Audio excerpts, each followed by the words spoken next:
কি ব্যাপার, বাড়িতে বসে কেন? আরে চলুন একটু ঘুরে আসি।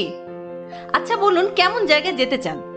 অফবিট ডেস্টিনেশন আর সাথে যদি একটু অ্যাডভেঞ্চারের ফোড়ন থাকে তাহলে তো কথাই নেই। আচ্ছা কি চাই বলুন? অফরোডিং চলবে? ক্যানিয়নিং? ও হাইকিংও চাই? এই 3 ধরনের অ্যাডভেঞ্চারই যদি আপনি চান তাহলে তো আপনাকে আমাদের সঙ্গে এই ডেস্টিনেশনে ঘুরে আসতেই হবে। কোনোদিন চোখের সামনে গ্র্যান্ড ক্যানিয়ন দেখতে পাবো কিনা জানি না, কিন্তু ইচ্ছেটা তো থেকেই যায় বলুন। তাই দুধের স্বাদ ঘোলে মেটাতে আমরা আপনাদের নিয়ে পৌঁছে যাব অ্যাডভেঞ্চার সিকার্সদের স্বর্গ কালিম্পং ডিস্ট্রিক্টের রিয়েলবংয়ে, যার দূরত্ব শিলিগুড়ি থেকে মাত্র 50 কিলোমিটার। তাহলে আর সময় নষ্ট না করে চলুন একটু ঘোল খেয়ে আসি। নমস্কার, আমি পৌশালী আর আমি শাওন। আমাদের চ্যানেল পিঠে ঝুলিতে আপনাদের সবাইকে স্বাগত জানাই।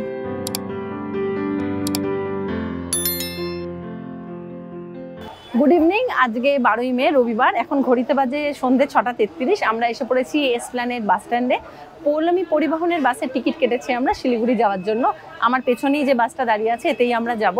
আর স্লিপার ক্লাসের টিকিট আমাদের পড়েছে পার হেড 1700 টাকা করে। তাহলে চলুন রওনা দেওয়া যাক।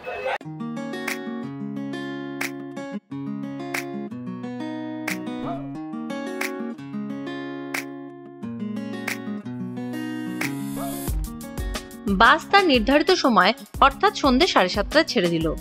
ডিনার ব্রেক নেওয়ার জন্য রাত 11টায় বাস দাঁড়ালো কৃষ্ণনগরে, আর আমরা খেয়ে নিলাম রুটি চিকেন, যার দাম পার প্লেট 110 টাকা।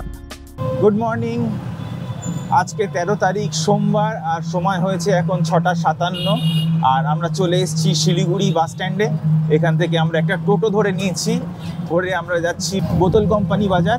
ওখানে বাইক কিরায়া বলে একটা বাইক রেন্টিং শপ আছে, ওখান থেকেই আমরা বাইক রেন্ট নিয়ে তারপরে আমরা রওনা দেব ইয়েলবংয়ের উদ্দেশ্যে। শিলিগুড়ি বাস টার্মিনাস থেকে বাইক কিরায়া পর্যন্ত ডিস্টেন্স হচ্ছে মোটামুটি 5 কিলোমিটার, আর টোটোতে এখানে আমাদের ভাড়া নিল 120 টাকা। যখন প্রথমবার পাহাড়ে এসেছিলাম তখন এদের থেকেই বাইক রেন্টে নিয়েছিলাম।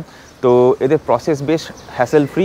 অথরাইজেশন লেটারের জন্য ড্রাইভিং লাইসেন্সের জেরক্স আর 2 কপি ফটোগ্রাফ এদের দিতে হয়, আর আপনাদের যে কোনো একটা গভর্নমেন্ট আইডি এখানে জমা রাখতে হয়। শিলিগুড়ি থেকে বেরিয়ে পড়েছি আমরা, এখন বাজে 9:10, আর সামনে দূরে পাহাড় দেখা যাচ্ছে, মনটা বেশ উৎফুল্ল হয়ে উঠল। এখন আমরা সেবক রোডে NH10, আর আমরা বাইক যেটা রেন্টে নিয়েছি সেটা ইয়ামাহা FZ250। ইয়েলবংয়ের যে ক্যাম্পটা আমরা নিয়েছি সেই ক্যাম্পটার দূরত্ব শিলিগুড়ি থেকে মোটামুটিভাবে 52 থেকে 54 কিলোমিটার। তো নেচার অফ ইয়েলবং বলে ক্যাম্পটার নাম। আমরা দুভাবে আসতে পারতাম, এক তো ট্রেনে আর এক তো বাসে, যেটা বাসে আমরা এসছি। তো যদি আমরা ট্রেনে করে আসতাম তাহলে আমাদের নিউ মালবাজারে নামতে হতো, আর নিউ মালবাজারে নেমে ওখান থেকে গাড়ি ভাড়া করে আমাদের হোটেলে যেতে হতো। তো নিউ মাল জংশন থেকে গাড়ি ভাড়া ইয়েলবং পর্যন্ত আমি যা শুনেছি মোটামুটি 2000 থেকে 2500 এক পিঠের পরে, আর ঠিক সেরমভাবেই ফিরতে শিলিগুড়ি পর্যন্ত আর একটু বেশি পড়তো, কমসে কম 3000 টাকা পড়তো। এখানে আমাদের বাইক ভাড়া যেটা লাগলো সেটা বলে দিই, বাইক ভাড়া লাগলো পার ডে 1100 টাকা করে। 2000 টাকা কশন মানি ওরা জমা রেখেছে। আমার তেল কত ম্যাক্সিমাম কত খরচা হবে, হয়তো 500 টাকা তেল খরচা হবে। ফলে আমি ডিসাইড করলাম কি বাইক নিয়েই বেরিয়ে যাই, গাড়ি নেওয়ার দরকার নেই, অতটা টাকা খরচা করার দরকার নেই। আমরা এখন ব্রেকফাস্ট করবো। চা নিয়েছি 2 কাপ 20 টাকা করে, আর পুরি সবজি 70 টাকা করে প্লেট। সেবক কালীবাড়ি, জয় মা জয় মা। এসে গেল করোনেশন ব্রিজ।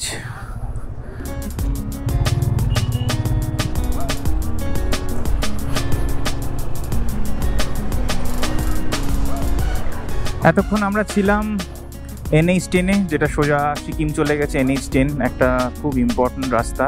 এখন করোনেশন ব্রিজ পার করে আমরা ধরে নিয়েছি NH17। আমরা পৌঁছে গেছি এখন বাগরাকোট। এই আগে এই লেফটটা দিয়ে আমাদের ঢুকতে হবে। এই জায়গাটাকে বলছে মিনা মোড়। মিনা মোড়, এই যে এখানে লেখা আছে বাগরাকোট বাজার, মিনা মোড়। এটা আমরা বাগরাকোট টি এস্টেটের মধ্যে ঢুকলাম। খুব সুন্দর রাস্তাটা, দুদিকে চা বাগান, আর রাস্তাটা দুধারে গাছ দিয়ে ছাওয়া, অসাধারণ লাগছে। খানিক দূর এগিয়ে এসে এই 232 ইন বলে লেখা আছে রাস্তাটা, এখান থেকে আমাদেরকে রাইট যেতে হবে।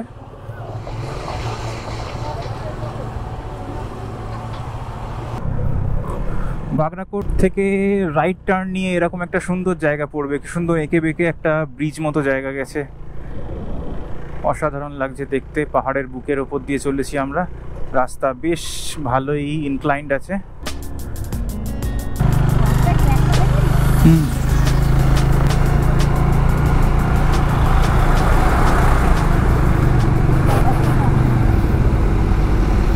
জায়গাটা দেখুন, সাংঘাতিক একটা জায়গা হয়ে রয়েছে।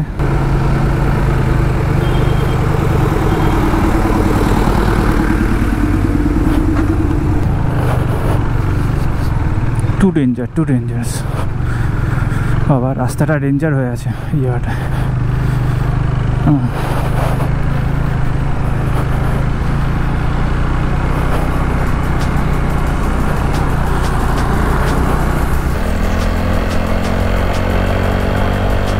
দূরে সব পাহাড়গুলো দেখা যাচ্ছে, নীল নীল পাহাড়, অসাধারণ লাগছে।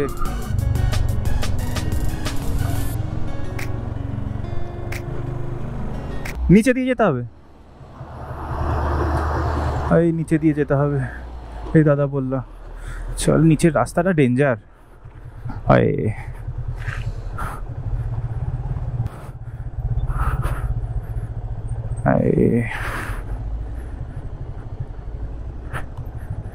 সাংঘাতিক করে রেখেছে রাস্তাটা, ওপরে অবশ্য কাজ হচ্ছে।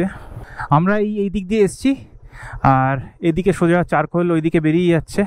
আর এই যে সামনে বোর্ডটা, এখানে লেখা আছে ইয়েলবং। তো এই হচ্ছে রাস্তাটা, এবার ডাউন হিল সম্ভবত। তো চলুন বেরিয়ে যাওয়া যাক নিচের দিকে। বেশ ঢালু রাস্তাটা, ভালোই অফরোডিং হবে বলে মনে হচ্ছে। হ্যাঁ চলো চলো চলো।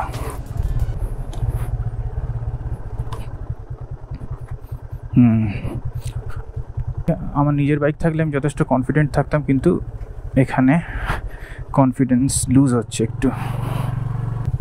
তারপরে এই যে বাইকটা, এটার টায়ারটা রোড টাইপ টায়ার, একটু অফ রোড বা 50-50 টায়ার হলে এখানে কোনো অসুবিধা হবে না। সুন্দর একটা ঝর্ণার জল নেমে এসছে এখান থেকে।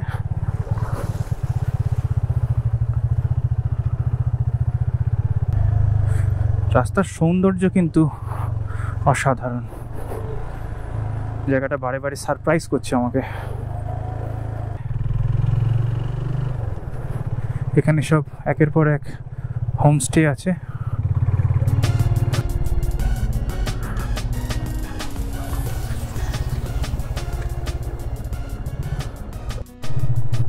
আমাদের হোমস্টেটা অনেকটাই নিচে অন্যান্য হোমস্টের থেকে, বেশ ভালো অফরোডিং হলো আর কি আজকে। এখানে ল্যান্ডমার্ক করা আছে নেচার অফ ইয়েলবং হোমস্টে, এই যে গাছের গায়ে লেখা আছে। দারুণ দারুণ দারুণ দারুণ, অসাধারণ। ফাইনালি আমরা এসে গেছি নেচার অফ ইয়েলবং। চলুন আমাদের হোমস্টেটা আপনাদের একবার পুরোটা ঘুরে দেখাই। ফোন নাম্বার এখানে দেয়া আছে, আমি এটা ডেসক্রিপশন বক্সে দিয়ে দেবো। এখানে একটা খুব সুন্দর কোজি বসার জায়গা আছে, এগুলো ছোট ছোট বাথরুম করা আছে। আমাদের রুমগুলোতে অ্যাটাচড বাথ আছে।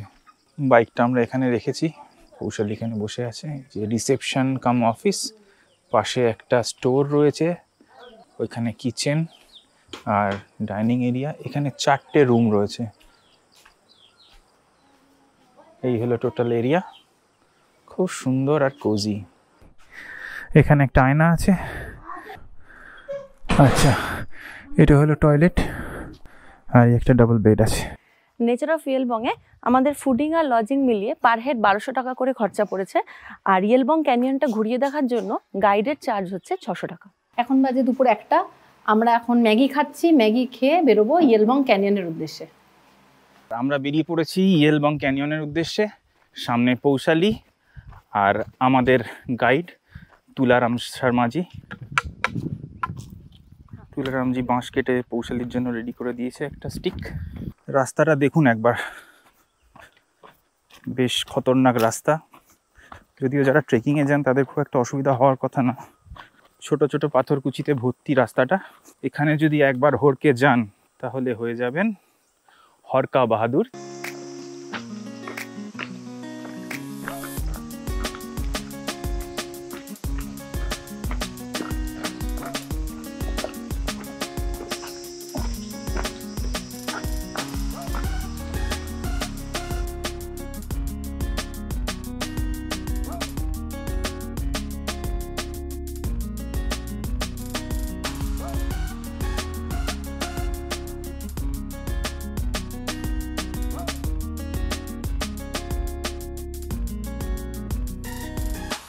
ভ্যালিটা একবার দেখুন, রামতি নদীর ওপর এই ভ্যালিটা, অনেকটাই নিচে নেমে এসেছি আমরা ওপর থেকে রিভার বেডের ওপর এসে। এখন আমরা ডান দিকে যাচ্ছি, কোনো কথা হবে না, অসাধারণ রামতি নদী বয়ে যাচ্ছে, ঝিঝি পোকার ডাক সর্বত্র, বোল্ডার ভর্তি, এর মাঝখান দিয়ে আমরা চলেছি।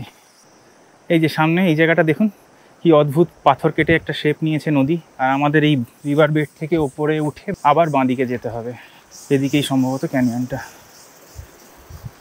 স্তব্ধতার গান শুনতে শুনতে আমরা এখন চলেছি, চতুর্দিকে প্রচুর ঝিঝি ডাকছে, আর অদ্ভুত সুন্দর লোকেশন, না এলে চিন্তা করতে পারবেন না, দুদিকে ফার্নের জঙ্গল আর সামনে বৃষ্টি ভেজা পাহাড়ের ঢাল। আচ্ছা, এখানে একটা আবার বিধিবদ্ধ সতর্কীকরণ জানিয়ে রাখি, সেটা হলো এখানে প্রচুর জোঁক আছে, কাজে একটু খেয়াল রাখবেন। নুন হয়তো সবসময় ক্যারি করা সম্ভব নয়, কিন্তু থুতু ছিটিয়ে দিলে জোক কিন্তু ছেড়ে দেয়। এসে গেছে ক্যানিয়ন, আর দাদা আমাদের দিয়ে দিয়েছেন মাথা বাঁচানোর অস্ত্র, শিরস্ত্রাণ, পা পিছলে যাতে আলুর দম না হয় তার ব্যবস্থা।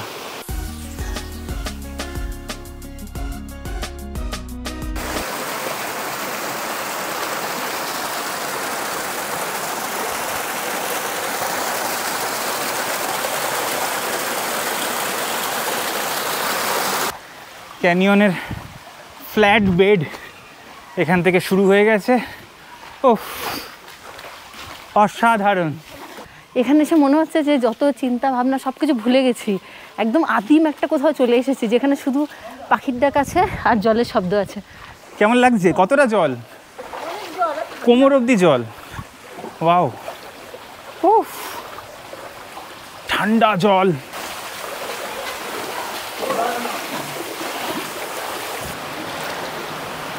ওয়াও,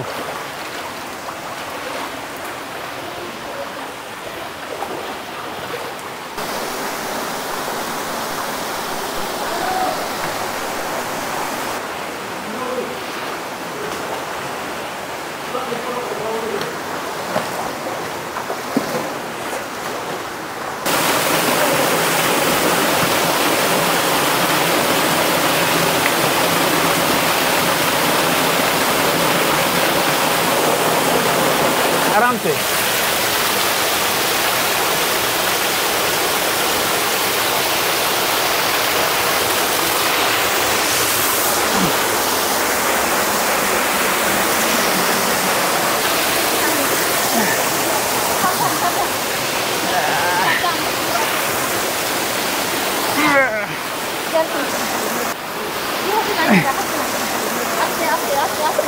অদ্ভুত অদ্ভুত সব ফরমেশন হয়েছে স্টোনে, ফাটাফাটি লাগছে দেখতে।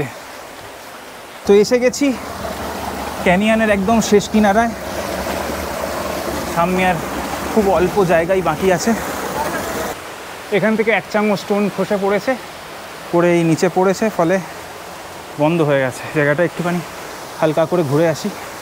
এখানে একটা জিনিসই অভাব বোধ করছি, একটু সূর্যের আলো নেই। কি জায়গা ভাই, ফাটাফাটি। গ্র্যান্ড ক্যানিয়ন যাওয়া হোক না হোক, আজকে কিন্তু মন ভরে গেছে।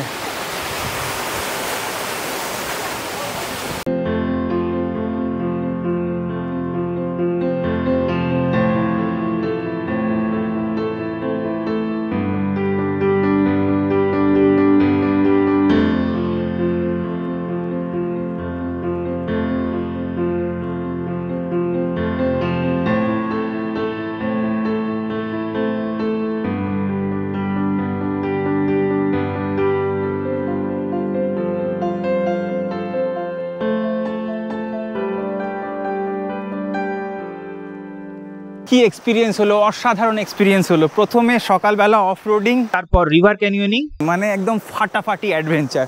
এটা কিন্তু আসতেই হবে আপনাদের সবাইকে, কথা দিচ্ছি ভীষণ ভালো লাগবে।